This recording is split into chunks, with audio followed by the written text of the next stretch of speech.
has to make sure that all his citizens, the prajas, are following the religious principles properly.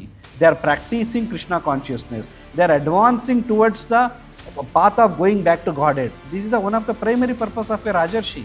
Whenever there is a fight, whenever there is a calamity, they will be at the front. They will lead from the front. So, but after everyone were killed, after Kauravas were defeated, Kauravas are all killed. Dhritarashtra lost all his sons, his son-in-law, all his grandsons. Yudhisthira Maharaj can easily could have taken a revenge against him. If you become too much angry, too much agitated, what happens? Your ability to think or your ability to analyze the situation will become very weak. Translation. Shaunaka Muni asked, after killing his enemies who desired to usurp his rightful inheritance, how did the greatest of all religious men, Maharaj Yudhisthira, assisted by his brothers, rule his subject? Surely he could not freely enjoy his kingdom with unrestricted consciousness. Please repeat the translation. Shaunaka Muni asked, after killing his enemies who desired to usurp his rightful inheritance, how did greatest of all religious men, Maharaj Yudhisthira, assisted by his brothers, rule his subjects? Surely he could not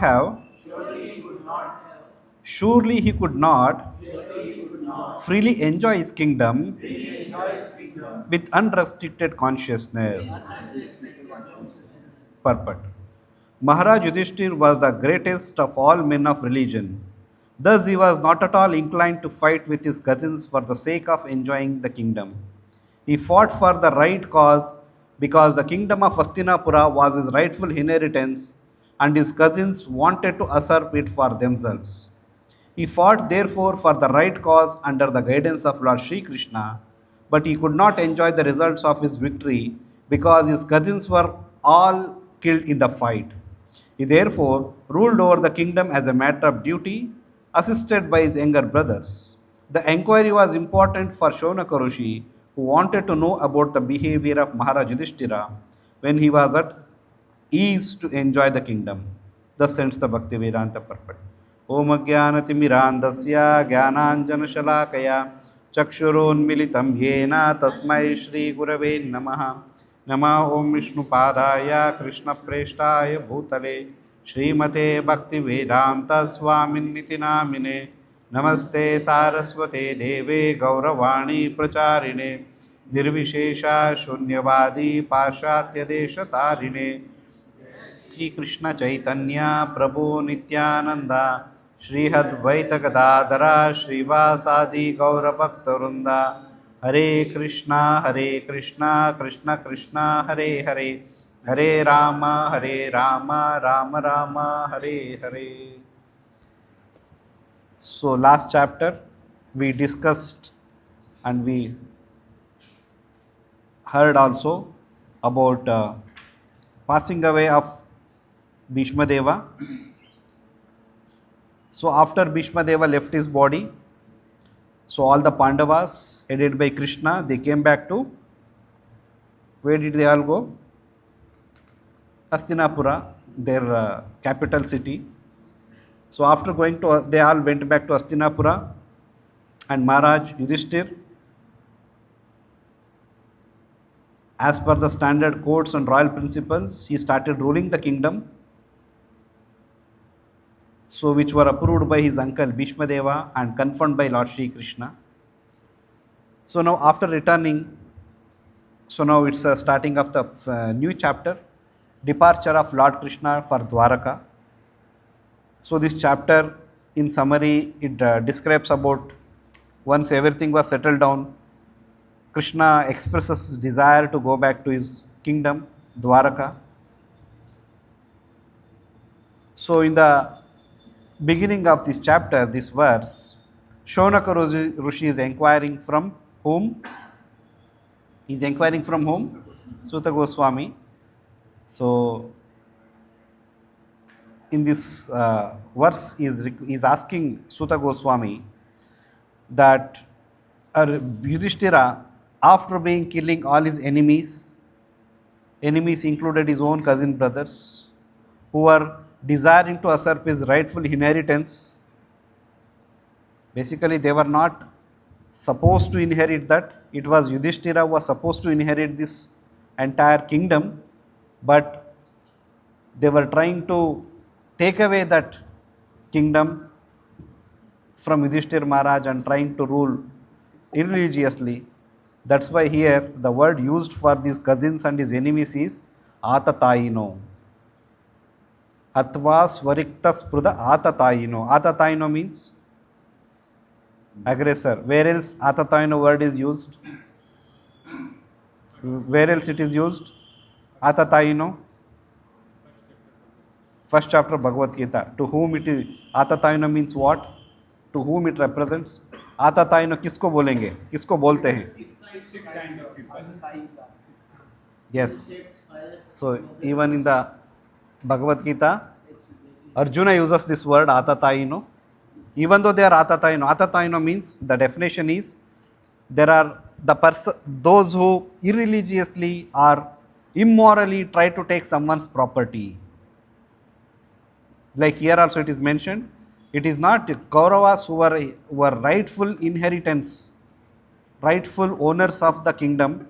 It was actually Yudhishthir Maharaj or Pandavas, but unrighteously they were trying to take away his kingdom.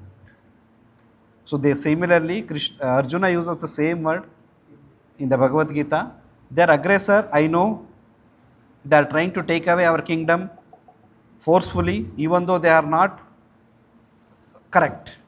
Incorrectly, irreligiously they are trying to take away. That is not a proper religious method, but still I don't want to kill them. In that context, this word Atatayana used. Atatayana means there are 6 kinds of Atatayanas or aggressors as mentioned in the Vedic injunctions. One who gives poison to someone, one who sets another fire to the house, one who sets fire to the another's house, खुद की नहीं दूसरों के घर जलाने वाले, one who attacks with deadly weapons, one who plunders riches, one who occupies another's land, अतिक्रमण, दूसरों का जमीन पे अतिक्रमण करना, and one who kidnaps a wife. Shri Shri Gaur Nitai Ki. One who kidnaps a wife. दूसरों के पत्नी को कोई हर के ले जाते हैं, किडनैप करते हैं. So these are called as 6 kinds of aggressors, and as per the Shastras, they should be shown no mercy. They should be immediately killed. Such aggressors are at once to be killed, and no sin is incurred by killing such aggressors. उनको मारने से कोई पाप नहीं लगेगा. Generally ये होता है ना कि दूसरों को मारने से पाप लगेगा. But if they are aggressors and if you are killing those aggressors, so no such sin is incurred. Actually, this shows the saintly characters of Arjuna or even Yudhishthir Maharaj or other Pandavas. Even though someone is wrong, but still they don't want to give that capital punishment. Capital punishment means this one, death, hanging on to death. These are called as capital punishments. Other punishments like, okay, he is jailed for 3 years, he is jailed for 6 years, he has been fined, he has been given some harsh punishment. But if it is a capital punishment means he should be hanged on to death, not just hanged. So what happens sometimes when they are hanged, there are chances they may not die. So that's why when the court pronounces verdict, they will tell hang on, sentenced to death or hanged on to death. That means till they die, they should be hanged. In case if in the first attempt, if they are by chance if they are saved, so second attempt, third attempt, till they die. So, but see the saintly characters of Yudhishthir Maharaj or Arjuna. So even they are such aggressors, but we don't want to kill them. So that's what in the previous chapter that was reflecting in the Yudhishthir Maharaj consciousness. The very reason he goes to meet Bhishma Deva was one of the reason is this. He was overtaken by guilty feeling, strong guilty feeling that he was the reason for such a big massacre, killing of 64 crores of people. Just because me to become king, The 64 crore people were killed. So just not about 64 crore people there, it is so many such families, because the soldiers are being killed. Behind them are his family members, his wife, children, his their elderly parents, his relatives. So many families have been destroyed. That's why, with that guilty feeling, Yudhishthir Maharaj goes. But Bhishma Pitamaha, through his transcendental instructions, so he enlightens Yudhishthir Maharaj that you don't think that it was you who caused the death. It was destiny which caused the death. That's how he preaches to him that as a king, it's his responsibility to establish dharma whenever there is a decline in the dharma. So like that he motivates him. So Yudhishthira Maharaj, after killing his enemies who desired to usurp his rightful inheritance, how did the greatest of all religious men, still is called as Yudhishthiro Dharmabrutam Varishtaha. Varishta means, we call Varishta Nagarik, senior citizen. So here he is Dharmabrutam Varishta. He is senior with respect to Dharmabrutam, with respect to Dharmabrutam, follower of religious principles. So he is the greatest among the follower of religious principles, Yudhishthira Maharaj. Still he is feeling guilty. See, such a soft-hearted person with respect to when it comes to dealing with others. So how did the greatest of all religious men, Maharaj Yudhishthira, assisted by his brothers, rule his subjects? Surely he could not freely enjoy his kingdom with unrestricted consciousness. So here Shaunaka Rishi is inquiring. He is becoming inquisitive, because so far he has heard about saintly characters of Yudhishthira Maharaj, how he is feeling bad. Even though he is being made the king, but still he is feeling that I should not have become the king. So I like that. Now he has become king, he is being properly enlightened. Now how is he ruling? Sort of curiosity, Shaunaka Rishi is asking Suta Goswami. So towards the end, he is asking, also is making one statement, a very important point to note. Surely he could not freely enjoy his kingdom with unrestricted consciousness. Obviously, why? Yudhishthira Maharaj is a very responsible man, very religious man. He is Dharmabrutam Varishta. He is the greatest among all the followers of religious principles. Then he cannot rule with the unrestricted consciousness. What is the meaning of unrestricted consciousness? Or that means I have got the power now. I have become the king. So my way is highway. Whatever I make the rule, that will be the thing. Or I can enjoy now, or I can exercise my power now. That is a characteristics of a demons or dictators. They are not called as Rajarshis, like King Vena. In the Bhagavatam 4th canto, we hear about Prithu Maharaj. Vena is, who is Vena? Father of Prithu Maharaj. So Vena was a very irreligious, very demoniac king who used to mercilessly kill the people. Like if someone is caught with stealing, he would give them capital punishment, chop off their head, and harass the Brahmanas, stop the demigod, god or demigod's worship. So these are all demoniac qualities. That means unrestricted consciousness. Freely is acting without any restrictions. So he is not called as Rajarashi, he is not called as a very responsible king. What is the meaning of a responsible king? Responsible king means he thinks of welfare of the people and is well aware of the situation. He is very responsible. His only motto is to how to establish religious principles, or what is the characteristics of Rajarshi, the primary characteristics of Rajarshi. He has to make sure that all his citizens, the prajas, are following the religious principles properly. They are practicing Krishna consciousness. They are advancing towards the path of going back to Godhead. This is one of the primary purpose of a Rajarshi. You cannot become Rajarshi just by using your intelligence with unrestricted consciousness. But we see the modern, our leaders, the moment they come to power, What is their thought? What is their focus? What is their aim? I don't know how many days I am going to be there in this chair. Let me enjoy. Let me make as much money as possible.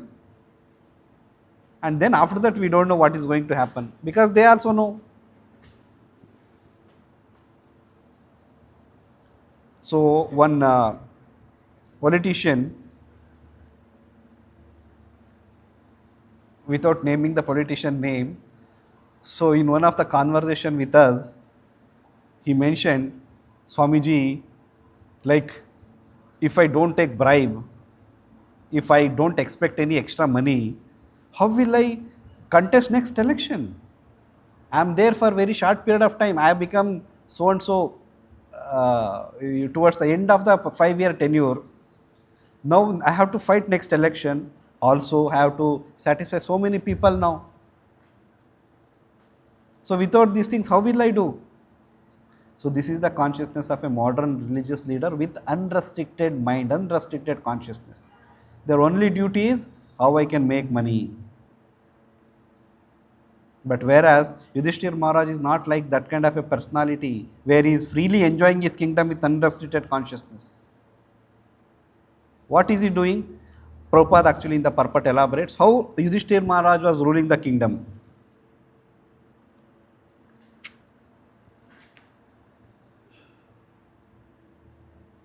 So Yudhisthira Maharaj fought for the right cause under the guidance of Lord Krishna. He was fighting for the right cause because he was truthful. But he could not enjoy the results of his victory because his cousins were killed in the fight. He therefore ruled over the kingdom as a matter of duty, assisted by his younger brothers. So this inquiry was important for Shonaka Rishi, who wanted to know about behavior of Maharaj Yudhishthira when he was at ease to enjoy the kingdom. So he has become king now. No one can question him. No one can stop him from his enjoyment. But is he really enjoying? No. Why? He is a responsible man. For one reason he has mentioned in this purport is that, because his cousins were all killed. And in this condition, he has to take care of their cousins' family and also the so many soldiers who have been killed in the battlefield, their families, along with other prajas, other citizens, and also make sure that they are all properly engaged in the business of going back to Godhead. So then he was not at all happy. Prabhupada here mentions, Yudhishthira Maharaj could not enjoy the results of his victory because his cousins were killed in the fight. He could not enjoy actually. So this is a symptom of a responsible king. Prabhupada in another context, Prabhupada mentions previously, monarchy or kings means whenever there is a fight, whenever there is a calamity, they will be at the front. They will lead from the front.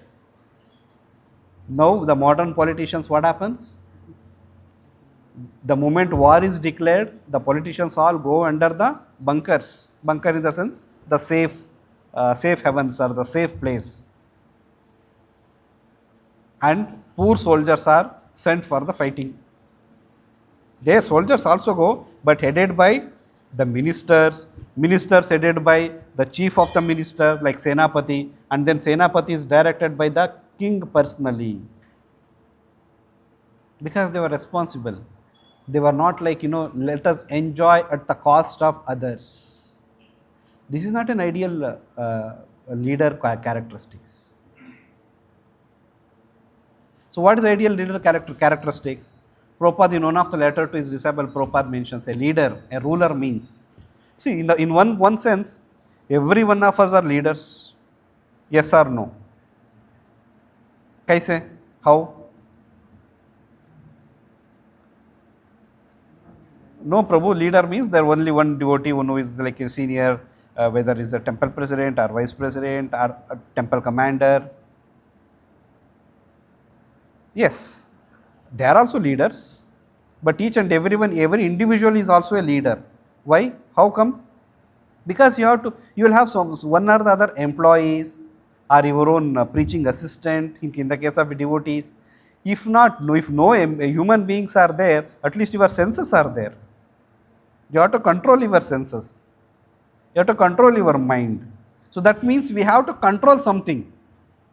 That's why it is said, each and every living entity in this world are called as Ishwaras.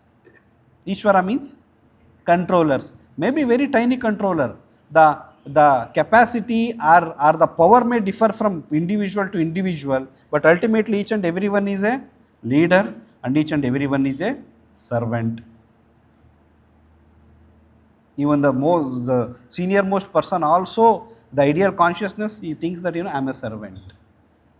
Whenever we call address our any management group or leadership trainings, we call it as servant leaders. We don't call as leaders, we call servant leader. So leader also is he has to be leader as well as he has to be a servant. So Yudhisthira Maharaj is the best example. The one example is his uncle Dhritarashtra. He was the master, he was the reason behind all this mess which happened in the Kuru dynasty. So, but after everyone were killed, after Kauravas were defeated, Kauravas are all killed. Dhritarashtra lost all his sons, his son-in-law, all his grandsons. So Yudhishthira Maharaj could have taken a revenge against him, or we would have thrown him out of the kingdom. But what Yudhishthira Maharaj does? He goes and requests him to stay at the palace and guide them as their father. He tells that we lost our father at a very young age. Now Bhishma Pitamaha, he is also not there. So you please remain at the palace, please guide us as a father. So he did not show his power, now I have become king, now I can take revenge on all those personalities, those who are against me. See the difference between the consciousness of a devotee leader and a karmi leader. What karmi leader does? The moment he comes to power, all his political opponents' cases are reopened. He tries to do that. Of course, there may be some reasons for doing that, but generally their nature is that, whoever is strongly opposing me, I make sure that he is finished. This is the consciousness of a karmi, so-called karmi leader. But a devotee leader consciousness, he acts with responsibility, he acts with humility.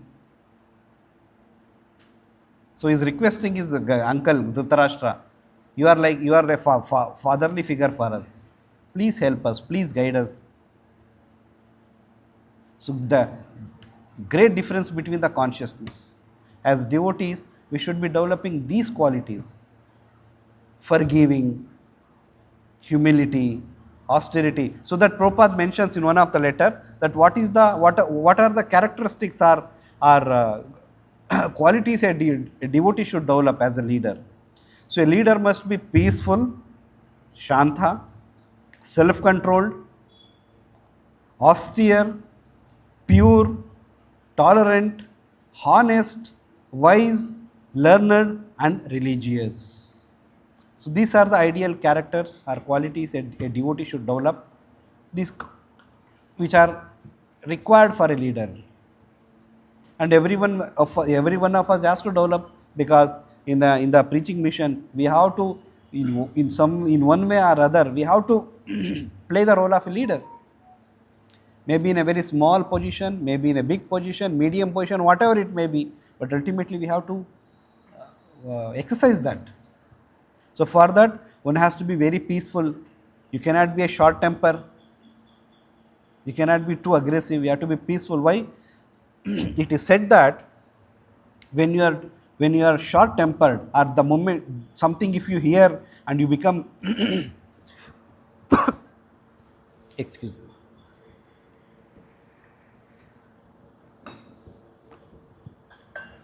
if you become too much angry, too much agitated, what happens? Your ability to think or ability to analyze the situation will become very weak, or you will fail to properly analyze.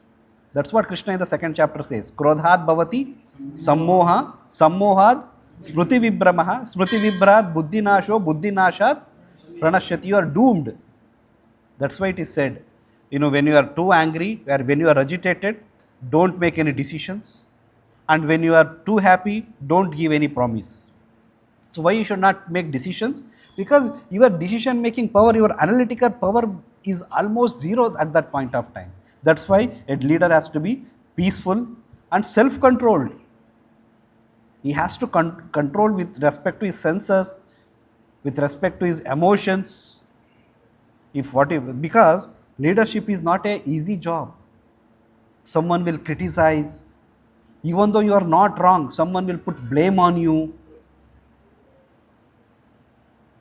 So then he cannot lose his temper, he cannot lose his enthusiasm, because sometimes it happens. मुझे नहीं करना है, ये बार बार आके लोग मुझे परेशान करते हैं, तो मुझे करना ही नहीं है. But whereas leader cannot be like this, leader cannot be so what it is called as impatient. He has to understand, he has to go through all these things.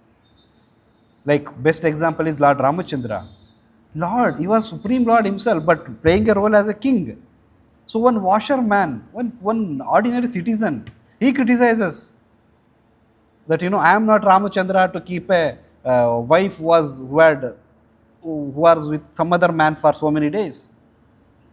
Even for one night, if the wife is not at home or with another man, husband is not supposed to accept her.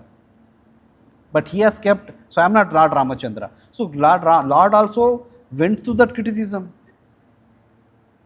Krishna was criticized so many times. Even till today people criticize. So does that mean that we lose our temper, we will become impatient, or will become sometimes we'll become completely morose, our enthusiasm comes down. So that's why leader has to be self-controlled, austere, pure, tolerant, honest. If you are not honest, then how can we expect honesty from others? Then wise, learned and religious. So leadership does not mean that now I have got power, now I will exercise, I will make sure if someone goes against me, I will punish them. Whenever it is required, we have to punish them. Whenever it is required, we have to tolerate them, correct them. So this is the ideal leadership qualities which we can see in the life of Maharaj Yudhisthira. So just like how we generally become inquisitive. If something good is there, suppose if any senior devotee comes, he is good at certain things, so we go to him, we personally ask him, Prabhu, how do you manage this? Suppose if someone is very good in reading Srila Prabhupada books, we ask certain points from them. Prabhu, how do you read? Prabhu, how I can remember? How I can consolidate all the points? Similarly, Shonaka Rishi heard the characters and behavior of Yudhishthira Maharaj. So that's why he's more inquiring about how he was ruling. Just like if someone passes out with, he secures first rank in a NEET exam. So naturally everyone wants to know about his lifestyle, how did he learn, how did he study, what helped him to achieve this position. So like that, Shonaka Rishi is also becoming very much inquisitive to know about Yudhishthira Maharaj. That's why he's asking Suta Goswami, please explain Yudhishthira Maharaj after becoming the king, how did he rule the world? So this is what is ideally, as devotees we should be doing. Bodhayantas parasparam.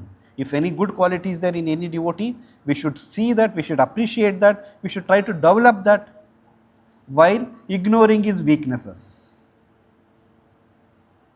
Naturally, by default understanding in this, by default setting in this material or material consciousnesses, we generally see negative things in others. That's grossly becomes visible to us. But whereas to find something good in another person, it's a little challenging. We have to think about that. Why? Because material world, the human being or any living entity is mind-body system is designed like that, to grasp the negative things first. So, but since we don't want to be in material world, we have to go to spiritual world. We have to go back to home, back to Godhead. So we have to go against our natural instinct of finding fault with others. It's going against our own nature. बहुत मुश्किल है. But वही करना पड़ेगा, because We our aim or our goal is not to be in this material world. If you want to be in material world, then go on doing that. But if you want to stop this material life and go back to Godhead, then we have to go against our natural instinct, our default instinct, and try to find how to find good in others. How do we appreciate others? How do we develop good qualities? How I can learn something from others? So this is what is ideally a devotee should be doing. Even in the Vaishnavas, there are categories as mentioned in the Nectar of Devotion. So in that, one of the a devotee, one who goes to the advanced stage of consciousness. So what he does, even if he sees a karmi with all wrong qualities, with all wrong behaviors, but still that advanced devotee will find one small good quality, he will magnify that, ignoring all, like 99.99% all bad qualities are there.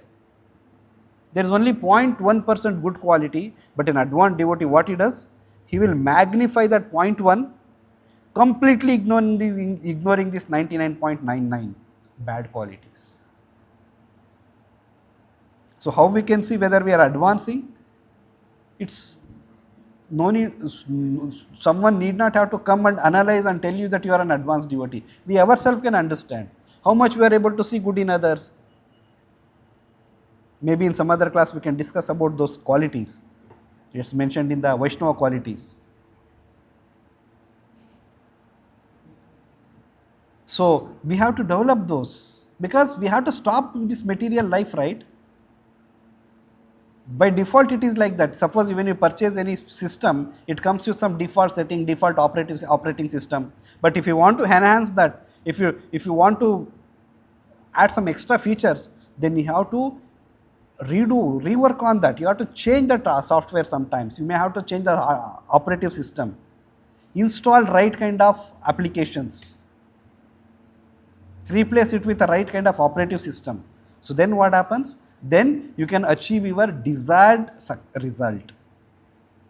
Otherwise, with the present one, with what default it has come, it may not be possible.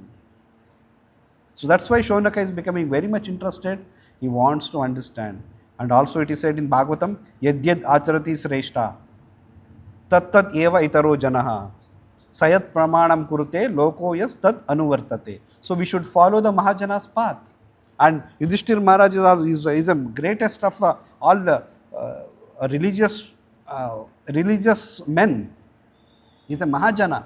So we have to follow his path. Just like how Shaunaka is becoming inquisitive, we should become inquisitive towards these kind of things, not our default material instincts. With this I will stop here. Grantaraj Srimad Bhagavatam ki, Vishwaguru Srila Prabhupada ki, Nitai Gaur Premanande.